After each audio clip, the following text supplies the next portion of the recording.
Oke, mari kita lanjutkan materi untuk neraca massa. Nah, sekarang kita masuk ke aliran kompleks. Jadi di dalam neraca massa itu bukan hanya aliran yang sederhana saja, ada juga aliran yang kompleks, aliran yang tidak sederhana. Nah, dalam proses industri, aliran itu tidak hanya sesederhana input, proses, output. Bukan hanya ini saja. Jadi untuk meningkatkan efisiensi atau mengendalikan komposisi itu ada yang dinamakan aliran kompleks. Di mana aliran kompleks ini ada tiga jenis aliran. Yang pertama adalah aliran recycle. Kita sudah sering dengar ya kalau recycle ya. Recycle itu arah aliran daur ulang. Jadi alirannya itu dia akan mendaur ulang, merecycle. Kemudian ada aliran purge. Purge. Ini bacanya purge, purging. Di mana purge itu adalah arah aliran di mana ada pembuangan sebagian. Jadi ada yang dibuang sedikit. Kemudian yang terakhir ada yang dinamakan aliran bypass. Kita dengar ya kalau ada kemacetan itu di bypass atau kalau kita mau ambil jalur yang cepat itu ambil jalur bypass. Nah, bypass itu adalah pengalihan sebagian aliran. Jadi aliran yang sebagian itu dibelokkan, dialihkan ke eh, jalan yang lain atau alur yang lain. Jadi ada tiga ini yang akan kita pelajari, recycle, purge, dan bypass. Nah, yang saya bahas di sini hanya arah aliran ini untuk neraca massa yang tanpa reaksi kimia. Untuk yang reaksi kimia nanti akan dibahas oleh Ibu Dwi. Kita pelajari dulu satu persatu. Yang pertama adalah recycle. Definisi dari recycle itu adalah pengembalian sebagian atau seluruh aliran keluaran proses kembali ke unit proses semula. Jadi, kalau ada sesuatu yang sudah keluar, nah kita kembalikan lagi masuk ke dalam prosesnya, itu kita sebut sebagai recycle. Tujuannya apa? Orang sudah keluar, sudah jadi produk, ngapain kita kembalikan masuk lagi? Jadi ada beberapa tujuannya, ada tiga. Yang pertama itu meningkatkan efisiensi bahan baku. Jadi ketika kita berproses, itu bahan baku itu tidak semuanya akan bereaksi. Jadi tidak akan mungkin kita akan mendapatkan konversi dari bahan baku itu sampai 100%. Itu nggak bisa. Jadi semuanya reaksinya sempurna sekali, semua reaktan berubah menjadi produk itu pada prakteknya, realistisnya itu tidak seperti itu, tidak bisa. Nah, untuk meningkatkan efisiensi dari bahan baku yang nggak bereaksi tadi, maka sebagian itu akan dikembalikan lagi, masuk kembali ke dalam proses. Kemudian yang kedua, itu meningkatkan konversi reaksi. Seperti tadi yang saya bilang. Secara teori, kita hitung itu reaksi ideal. Konversi 100% semua reaktan menjadi produk. Tapi, secara praktek, di industri itu tidak akan bisa tercapai 100% konversi reaksi itu. Konversi reaksi 50% itu sudah termasuk tinggi. Jadi secara prakteknya itu akan sangat sulit untuk meningkatkan konversi dari reaksi. Jadi bagaimana caranya? Salah satu caranya adalah dengan merecycle produk. Jadi produk yang sudah jadi, kita recycle kembali, kita masukkan kembali supaya dia bisa meningkatkan konversinya. Kemudian yang ketiga itu untuk mengendalikan temperatur dan juga mengendalikan konsentrasi. Contohnya ada di proses sintesa amonia, di mana gas N2 dan gas H2 yang tidak bereaksi itu akan dikembalikan masuk lagi ke dalam reaktor. Atau proses reflux pada destilasi. Jadi di destilasi itu kita akan biasanya akan mengambil sebagian dari hasil keluarannya, hasil destilatnya itu kita kembalikan masuk ke dalam reaktor destilasi. Jadi gambaran diagram alirnya seperti ini ya. Umpan masuk ke reaktor, ini seperti biasa umpan masuk, dia keluar, kemudian masuk ke unit separator. Ada satu unit yang memang di setting untuk membagi alirannya, di mana sebagiannya masuk ke produk, jadi alirannya keluar, meninggalkan sistem, dan sebagian lagi akan di-recycle masuk kembali ke dalam reaktor. Gitu. Jadi ini masuk kembali ke sini. Itulah yang disebut dengan recycle. Diputer, diputer lagi ke sini. gitu. Proses dengan aliran recycle ini berlangsung dalam kondisi steady state. Oke, itu adalah recycle. Sekarang kita masuk ke purge. Purge itu adalah pembuangan sebagian kecil aliran recycle. Jadi tadi kita udah diputar nih sebagian masuk, tapi ada sedikit yang kita buang keluar. Ini bukan produk ya, purge itu bukan produk, tapi dia memang hanya dibuang saja. Jadi ada sebagian kecil aliran recycle untuk mencegah akumulasi dari zat pengotor atau inert. Inert itu adalah zat-zat yang tidak bereaksi. Jadi pengotor-pengotornya itu kita buang dari sistem. Sedikit-sedikit di purge, dibuang. Gitu. Tujuannya apa? Untuk mencegah penumpukan komponen yang tidak diinginkan dan untuk menjaga kualitas produk dan kondisi operasi. Contoh, pada proses Haber, gas argon dari udara itu ikut masuk dan dia tidak diinginkan di situ. Nah, yang kita inginkan itu hanya nitrogen. Tetapi karena di dalam nitrogen itu masih ada argonnya, masih mengandung argon di udara, maka gas argon itu akan masuk. Dan dia itu inert, dia tidak akan bisa bereaksi. Jika tidak kita purge, maka argon ini akan menumpuk dalam sistem. Yang pertama itu bisa berbahaya, yang kedua dia akan mengkontaminasi produk. Jadi dari separator ini, yang tadi seperti sama ya, kita diumpan masuk ke dalam reaktor, reaktor masuk ke separator. Nah di sini nih ada inert nih, ada pengotornya nih di sini, ada pengotor yang ikut masuk nih, tidak diinginkan di separator di sini, sebagian di produk, sebagian akan dikembalikan ke recycle. Nah, di sini ada yang misahin lagi. Sebagian dari recycle ini kita buang dan sebagiannya lagi ikut masuk kembali. Nah, ini diputar lagi nih, diputar nanti dibuang lagi. Jadi yang dibuang ini bukan ini ya, bukan produknya, tetapi ini purge ini ya memang cuma dibuang saja limbah gitu. Nah, kemudian yang ketiga itu bypass. Bypass itu adalah pengalihan sebagian aliran dari suatu unit agar langsung menuju tahapan selanjutnya atau melewati unit proses tertentu. Jadi ada proses yang di skip gitu. Dia langsung loncat ke proses selanjutnya.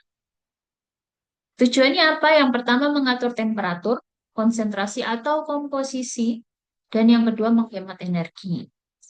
Contoh dalam unit pengeringan, sebagian udara panas itu akan dialirkan langsung ke outlet untuk mengatur suhu udara keluar. Jadi gambarannya, diagram alirnya itu seperti ini. Kalau tadi fresh feed masuk ini, di sini ada reaktornya, unitnya. Misalkan ada produk yang kedua, ini ada produk yang pertama. Nah, tadi seperti recycle ya, di sini ada perpatahannya. Tapi kalau yang recycle tadi, panahnya dia kembali ke sini. Kalau ini kebalik. Jadi dari fresh feed, di sini ada separatornya, ada sekian persen yang dilewatkan, dia nggak masuk ke unit satu, dia lompat, langsung dialirkan keluar ke produk. Jadi aliran produk satu ini merupakan campuran dari yang keluar dari unit satu dan sebagian aliran yang di bypass ini. Gitu. Contoh, contoh soal. Ini soal neraca massa tanpa reaksi kimia. Saya ambil satu aja untuk soal recycle.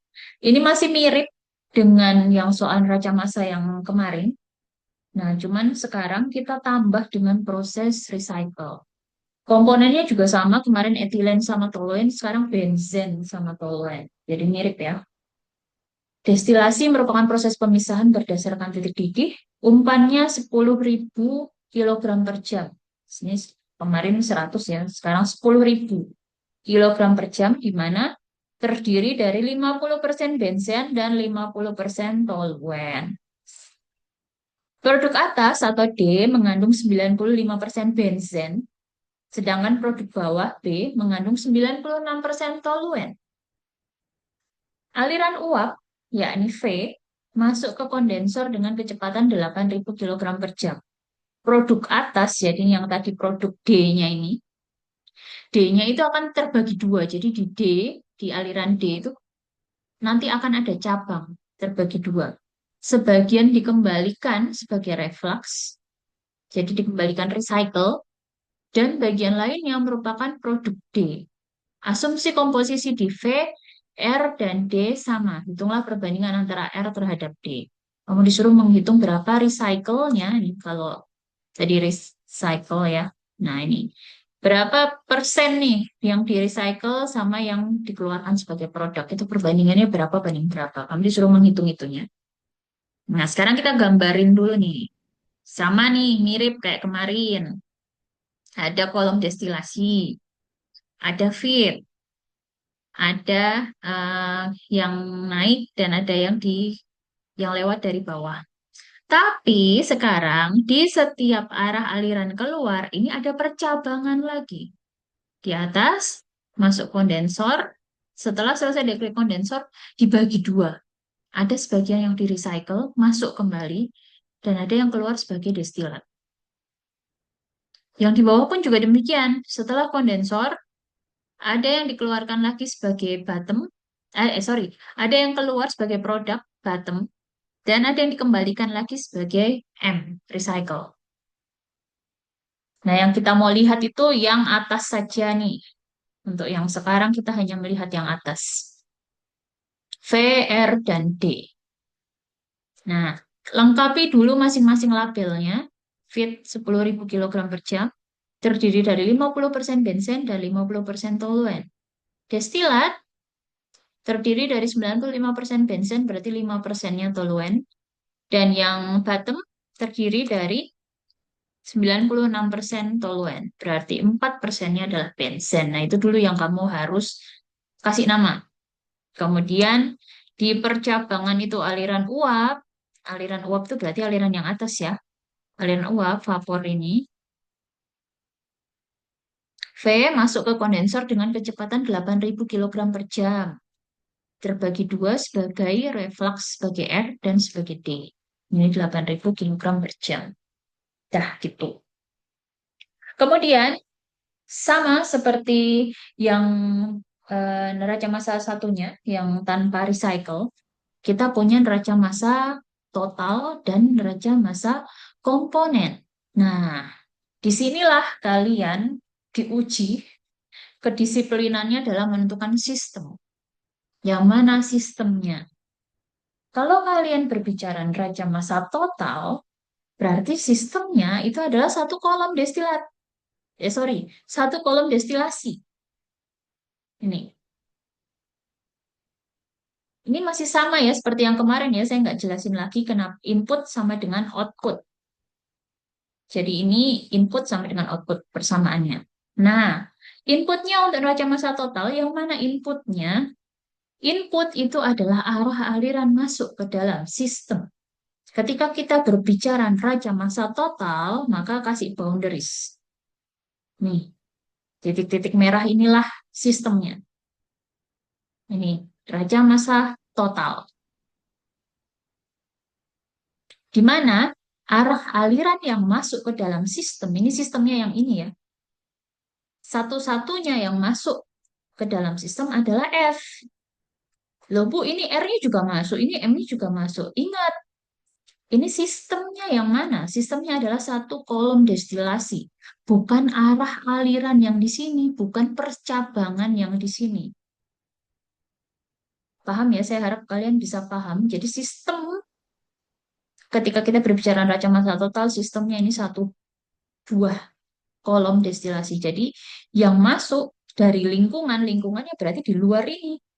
Masuknya berarti satu-satunya yang masuk dari nggak tahu apa, masuk ke dalam sistem itu adalah aliran F. Jadi F sama dengan yang keluar, salah dua yang keluar, dua aliran yang keluar, meninggalkan sistem itu adalah B dan D.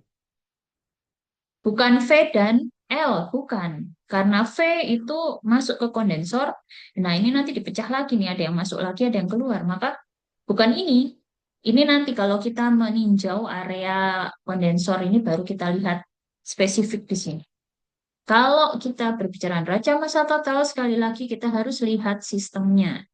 Yang meninggalkan sistem itu adalah D dan B. Jadi F sama dengan B ditambah D, di mana yang ketahui adalah F-nya 10.000. Terserah sama kayak kemarin ya, ambil salah satu, boleh B atau boleh D, ini samain kayak kemarin. B sama dengan F-nya 10.000 minus D. Nah, sekarang baru kamu meninjau setelah kondensor. Ini ya, ini yang tadi ya. Jadi ada arah aliran masuknya F, keluarnya B sama D. Nah, setelah itu kita spesifikkan, kita ubah sistemnya. Kita meninjau area di sini saja, di mana terjadi percabangan ini yang mau kita hitung. Tinjau area setelah kondensor di sini. Nah, apa inputnya? Jadi di sini area setelah kondensor ini, di sini ada percabangan ini yang satu keluar, yang satu keluar, yang masuk itu adalah V. Jadi inputnya itu adalah V. V sama dengan R ditambah D. V sama dengan R ditambah D. Di mana yang kita tahu kan V-nya ya. V-nya 8.000 berarti kita pilih satu. Boleh R, boleh D. Pindah salah satunya ke kiri jadi R sama dengan V minus D. V-nya 8.000 minus D. Gitu. Nah, baru kita masukkan neraca massa komponen. Neraca massa komponen ini kita kembalikan dia ke neraca massa total. Neraca massa total ya ini ya. Ini total. Kita pakai yang ini. Kenapa? Karena ya kita mau lihat yang totalnya dulu. Kita mau hitung yang D sama B-nya dulu nih. Baru bisa kita spesifikkan, kita kerucutkan masuk ke alirannya. Neraca massa komponen benzen sama seperti yang kemarin ya. Jadi F kemudian dikali dengan benzen yang ada di F nih. Benzen yang ada di F itu 0,5. Saya maunya toluen, ya udah boleh aja kok kalau kamu mau ambil toluen. Tapi konsisten nih toluen, ya yang di sini nanti harus toluen dan toluen. Ini 0,5 dikali 10.000. Sama dengan kita lihat di B, berapa benzen yang ada di B? 0,04. 0,04 dikali B. Ditambah benzen yang ada di D 0,95. Jadi 0,95 dikali D. Nah, di sini tadi kita udah dapet nih B itu sama dengan F minus D. Jadi ini yang kita pakai. 0,5 dikali 10.000 sama dengan 0,04 dikali F, F-nya 10.000 di minus D ditambah 0,95 kali D. Ini dikali silang. 0,5 dikali 10.000 sama dengan 5.000 sama dengan 0,04 dikali 10.000 400 minus 0,04 D. 0,04 dikali minus D berarti minus 0,04 D. Ditambah 0,95 D. Yang 400 dipindah ke ruas kiri. Dikurangi. Jadi 5.000 dikurang 400 jadi 4.600. Minus 0,04 ditambah 0,95 jadi 0,91 D. Jadi D sama dengan ini 0,91 dipindah ke ruas kanan berarti 4.600 dibagi 0,91. Jadi D sama dengan 5.054 kg per jam. Dapat ya. Kalau kalian mau hitung B, tinggal dimasukkan ke sini. Jadi B-nya sama dengan berapa? F-nya 10.000 dikurangi ini D. 5.054 jadi 4.000 sekian. Nah, sekarang yang mau kita hitung itu adalah, yang ditanyakan itu adalah R per D-nya. Berapa recycle yang, nih, hitunglah perbandingan antara R terhadap D. Berapa recycle-nya. Jadi, kita kembali ke sini. Kita tinjau persamaan yang dua. Kita tinjau persamaan yang ini sekarang. Nah, R sama dengan V, V-nya kan udah diketahui dari soal 8.000 dikurang D, D-nya udah dapat nih 5.054. Jadi R-nya itu 2.946 kilogram per jam. Jadi perbandingan antara R dengan D, R per D-nya 2.946 dibagi 5.054. Jadi dari keluar ini ada 8.000 yang keluar, berarti di sini 2.000. Di sini berarti 2.000 ya.